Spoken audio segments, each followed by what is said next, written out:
చాలా కష్టపడి నడుపుతున్నాడండి కష్టకాలంలో. రాష్ట్రం విడిపోయిన తర్వాత చాలా బాధల్లో ఉన్నా ధైర్యంగా నడుపుతున్నాడు.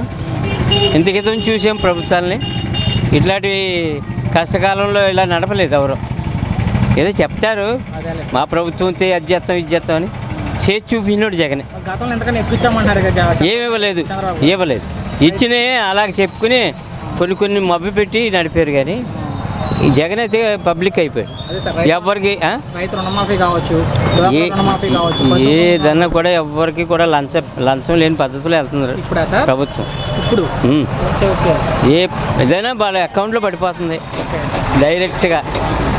అలాంటప్పుడు ప్రజలు ఎందుకైతే ఏదైనా ఇచ్చారంటే కొంతమంది నష్టపోయేవారు. ఆ బాకీలు బ్యాంకులోనైతేనే ఎక్కడైతేనే అన్ని లంచాలు ఇచ్చుకుని ఇచ్చేవారండి. ఇప్పుడు అది పని లేదు, డైరెక్ట్ అకౌంట్లో పడిపోతుంది. ఇంకా లేదండి, ఆయనకి ఇవ్వటానికి కూడా ఆయన అంటారు. కానీ ఏదైనా జగన్ ఉన్నప్పుడే బాగుంది, అందరినీ కలిపిపోతున్నారు, అన్ని పథకాలు ఇచ్చారు. వచ్చే ఎన్నికల్లో ఇంకా జగనే అవ్వాలి ముఖ్యమంత్రి. ఇంతకుముందు చంద్రబాబు నాయుడు గవర్నమెంట్లో పథకాలన్నీ కూడా కార్యకర్తలు తినేవారు. కొద్దిగానే అందేవి. కార్యకర్తలు బాగుండేవారు, నాయకులు బాగుండేవారు. డైరెక్ట్గా అక్కడ బట్టన్ నొక్కుతుంటే ఇక్కడ డబ్బులు పడుతున్నాయి. మరి ఇప్పుడు ఎలా ఉంది? బాగుంది. ఇప్పుడు డైరెక్ట్గా ప్రతి ఒక్కరికి కూడా లబ్ధి చేకూరుతుంది. పార్టీకి సంబంధం లేకుండా అందరికీ కూడా లబ్ధి వస్తుంది. పథకాలు కేవలం వైఎస్ఆర్సీపీ కార్యకర్తలకి వాళ్ళకి దోచుకుంటున్నారు, వాళ్ళే దోచుకుని తినేస్తున్నారు తప్ప సామాన్య జనాలకి ఎవరికి ఇవ్వట్లేదు. దోచుకోవడానికి వేరే ఇదేం లేదు కదా, అకౌంట్లోనే కదా పడుతున్నాయి. వాలంటీర్ల ద్వారా జరుగుతుంది. అయితే పథకాలు అనేది ప్రతి ఒక్కరు వైసీపీ వాళ్ళేనా? వాళ్ళు చెప్తున్నారు అలా 80% వైసీపీ వాళ్ళేనా లెక్క. అలాగైతే 80% అయితే 175కి 175 వస్తాయని చెప్పచ్చు కదా. మరి ముఖ్యమంత్రి ఇక్కడ వచ్చే ఎన్నికల్లో ఎవరు గెలుస్తారు అనుకుంటున్నారు? పక్క జగన్ గెలుస్తాడు. ఎందుకు పక్క జగన్ అంటే ఎందుకు మళ్ళీ గెలుస్తాడు అనుకుంటున్నారు? ఏంటంటే పేదల కోసం ఎక్కువ ఆలోచిస్తున్నాడు ఆయన. ఎక్కువ శాతం పేదల ఓటింగ్ ఎక్కువ ఉంది. నెక్స్ట్ వచ్చేసి పింఛనీలు అనేది పథకం అనేది చాలా కాన్సెప్ట్ బాగుంది. ఏంటంటే నడిచే వాళ్ళు ఉంటారు, నడని వాళ్ళు ఉంటారు. వాళ్ళ దగ్గర కాళ్ళ దగ్గర పట్టుకెళ్ళి ఇవ్వడం అంటే అది చాలా గ్రేట్. మరి ఇంతకుముందు ఆ పింఛన్ డబ్బులు తీసుకోవాలంటే ఒక్కొక్కరు సహాయం తీసుకొని ముసలి వాళ్ళు అక్కడ దాకా వెళ్ళి తీసుకోవడం అంటే చాలా ఇబ్బందిగా ఉండేది.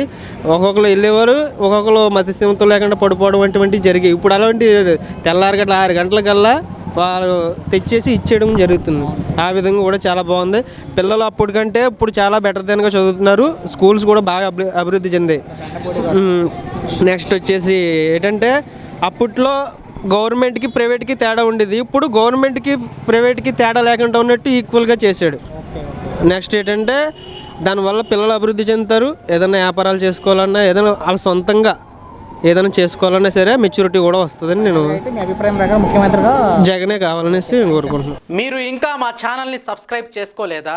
అయితే లేటెస్ట్ న్యూస్ అప్డేట్స్ కోసం మా ఛానల్ని ఇప్పుడే సబ్స్క్రైబ్ చేసుకోండి.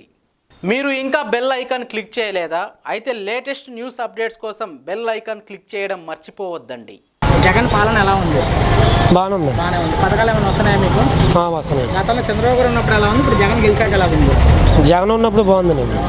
పథకాలు ఏమేమి వస్తున్నాయి? అమ్మఒడి, విద్యాదీవెన. ఎలా ఉంది అసలు జగన్ పరిపాలన? ఎలా ఉంది? బాగానే ఉందండి. బాగానే ఉందా మీకు? నచ్చిందా? ఏం నచ్చింది జగన్ పాలన? ఆయన కొంచెం చేసి పనులన్నీ బట్టి నచ్చింది. అదండి. పథకాలు ఏమైనా వస్తున్నాయి వచ్చాక? మరి గతంలో ఎలా ఉంది, ఇప్పుడు ఎలా ఉంది? ఇప్పుడు జగన్ వచ్చే పథకాలు చాలా బాగా వస్తున్నాయి. పథకాలు బాగా మాకు పెన్షన్ భూమి మీద వచ్చి వస్తుందండి. జగన్ పాలన బాగానే ఉంది సార్. పథకాలు ఏమైనా వస్తున్నాయా? పథకాలు అన్నీ వస్తున్నాయండి. ఏమేమి వస్తున్నాయి పథకాలు? పథకాలు వ్యవసాయాలకి, డ్వాక్రా వాళ్ళకి, స్కూల్ పిల్లలకి, ఇంకా ఆటో వాళ్ళకి, మిషన్ వాళ్ళకి, టైలర్లకి, నాయ బ్రాహ్మణులకి, మొత్తం అందగా. గతంలో చంద్రబాబు ఉన్నప్పుడు ఎలా ఉంది? చంద్రబాబు ఉన్నప్పుడు అలాగే కొన్ని పథకాలు ఏమి లేవు. ఇప్పుడు మాత్రం పథకాలు అన్నీ వస్తున్నాయి. ఇప్పుడు ముఖ్యమంత్రి ఎవరు వెళ్తారు అంటున్నారు, మళ్ళీ జగన్ వెళ్తాడని ఉంది. జగన్ పాలన ఎలా ఉంది? బాగానే ఉందండి. నచ్చిందా? మెమ్మనగానండి. నా పిల్లలకి డబ్బులు ఇస్తున్నారండి. మాకు అన్ని రోడ్లు వేసారండి. మా పేటకైతే మాదిపేట అండి, శంఖంతుర్గం గుడి అంట.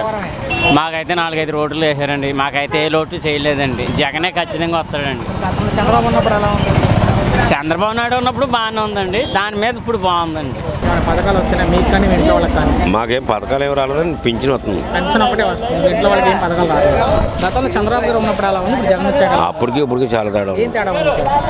పింఛన్ అది దగ్గర ఇంటికి ఇంపిస్తున్నాడు. ఎవరు వస్తున్నారు ఇంటికి పొద్దున్నే మీకు? వీళ్ళు వారంటీలు అంతలో ఇస్తున్నారు. లేదా అక్కడ మీ దగ్గర డబ్బులు తీసుకున్నారా? పెన్షన్ ఏమి లేదు పాపం, డబ్బులేమి? కరెక్ట్గా ఇచ్చేస్తాడు ఒకటో. డబ్బులు ఇస్తేనే నేను పని చేస్తాను వాలంటీర్లు చెప్తాను. ఏం చెప్పండి, సచివాలయం ఏమైనా డబ్బులు తీసుకుంటారా పనులకి? ఏమి ఇవ్వలేదు. అక్కడ దెబ్బలాడుకునే వాళ్ళం పింఛన్ ఇస్తుంటే పంచాయతీలని ఓకే చింపించేవాడు పంచాయతీ ఆఫీసరు, ఓకే ఇచ్చేవాడు. నానా పురాకులు పడేవాళ్ళం. పడకపోతే వేల మొత్తం 5 రోజులు పోయికి రమ్మని వాడు. ఇప్పుడు అలా కాదండి. అదేలే సార్. ఇప్పుడు వచ్చిన వెంటనే వేలు ముద్ర పడకపోయినా ఫోటో తీసుకుని వారంటీలు ఇచ్చేస్తున్నారు. జగన్ పాలన ఎలా ఉంది? బాగుందండి. బాగానే ఉంది సార్. అంటే ఏ రకంగా బాగుందంటారు? సంక్షేమ పథకాలు డైరెక్ట్గా వస్తున్నాయి కదండి. అంటే గతంలో చంద్రబాబు గారు ఉన్నప్పుడు ఎలా ఉంది, ఇప్పుడు జగన్ వచ్చాక ఎలా ఉంది? అప్పుడు జన్మభూ కమిటీలు ఇబ్బంది పెట్టేసియండి, ఇప్పుడు ఆ ఇబ్బంది లేదు, అంటే ఇప్పుడు పథకాలు అందరికీ సక్రమంగా అందుతున్నాయి. సకాలంగా అందుతున్నాయి. అంటే పథకాలు కేవలం వాళ్ళు వైఎస్ఆర్సీపీ వాళ్ళకే ఇచ్చుకుంటున్నారు తప్ప జగన్ లేదండి అందరికీ. ఏం నచ్చింది మీకు జగన్ పాలనలో? జగన్ పాలనలోనే మాకు పెన్షన్లో తల్లిదండ్రి 60 ఏళ్ళు దాటిన వాళ్ళు చూడకపోయినా వృద్ధాప్య పెన్షన్లు ఇస్తున్నాడు కాబట్టి, రైతు భరోసాలు ఇస్తున్నాడు కాబట్టి, ఏ విధమైన ఇబ్బంది కలగకుండా మెడికల్ ప్రిస్క్రిప్షన్స్ మందులు కూడా సరిపోయేలాగా రేపు జనవరి ఆయన పాలన బాగుంది కాబట్టి, రేపు 3000 జనవరికి చేస్తాడు కాబట్టి ఆ పెరిగిన దానికి ఈక్వలైజేషన్ పెన్షన్ తీసుకుంటున్నారు కదా, వాలంటీర్లు ఇస్తున్నారు పెన్షన్. ఇస్తున్నాడు. మీరు డబ్బులు ఏమైనా ఇస్తున్నారా వాళ్ళకి, వాలంటీర్లకి? లేదు, ఒక్క 5 పైసలు ఏమి నాకు తీసుకుంటాను. డబ్బులు ఇస్తేనే నేను పెన్షన్ ఇస్తాను ఎవరు అడుగుతున్నారు? లేదండి అదే మామూలుగా ఇదే లంచం గట్ట ఏమి లేదండి. లంచం అయితే తీసుకోవట్లేదు. ఇప్పుడు సచివాలయం ఉంది ఇక్కడ మీకు మీ ఊర్లో శంకర్? 3 ఉన్నాయండి సచివాలయం. ఒక నిమిషం, సచివాలయం లేదు, ఏదైనా పని కోసం వెళ్తే మాకు డబ్బులు ఇస్తేనే పని చేస్తున్నారు అని చెప్తున్నారు సచివాలయంలో? లేదండి, ఇమీడియట్గా జరుగుతుందండి యాక్షన్. అడుగుతలేదండి. చంద్రబాబు గారు ఉన్నప్పుడు ఎలా ఉంది, ఇప్పుడు జగన్ వచ్చాక ఎలా ఉంది? జగన్ పాలన బాగుందండి. మరి చంద్రబాబు గారు ఉన్నప్పుడు గతంలో? చంద్రబాబు నాయుడు గారు ఉన్నప్పుడు అంటే అండి అవినీతి పాలన ఎక్కువగా ఉండేదండి. జగన్ పాలన ఎలా ఉంది? మాకు మాత్రం నచ్చినట్టుగా ఉంది. అంటే ఏ రకంగా ఏం నచ్చింది జగన్ పాలన? ఏ రకంగా నచ్చిందంటే మరి ప్రతిదాన్ని కూడా ఏదో తింటా కూలి లేని వాళ్ళు కూడా తిండి పెట్టించారు. తర్వాత ఏదో పెరుటి బాగా లేని వాళ్ళకి పెరుటిలాగా ఒక బత్తం పెట్టారు. కుటుంబాన్ని పోషించినప్పుడు నాలాడదాన్ని తాడు దెబ్బలు లేదని ఆరే పోషించారు. మరి జగన్ పాలన ఎలా ఉంది? బాగుందండి. బాగానే ఉంది. నచ్చిందా మీకు? మాకు నచ్చిందండి. ఏమైనా పథకాలు వస్తున్నాయి జగన్ గెలిచాక? మాకు పుస్తకాలు ఏది రాలేదండి, వయసు ఎక్కువ ఉన్నది అన్నారు. నేను అన్నానప్పుడు చాకరీ కొట్టుకునేటప్పుడు ఏమన్నానంటే ఎంతో కొంత రాసేసుకోండి అన్నాను. అంటే 60 సంవత్సరాలు రాసేసారట. ఆ కార్డులో 60 సంవత్సరాలు రాసేసారు. అమ్మ నువ్వు వయసు చిన్నదైనా 60 సంవత్సరాలు రాసేసారు, నీకు పెన్షన్ తప్ప ఏమీ లేదు, భర్తలేడు కాబట్టి అన్నారు. పెన్షన్ వస్తుంది? పెన్షన్ తప్ప ఇంకేమీ రాలేదండి. ఎవరు ఇస్తున్నారు పెన్షన్ తీసుకొచ్చి? శివ ఇస్తున్నాడండి, అలంగారు శివ. మీ వాలంటీరా?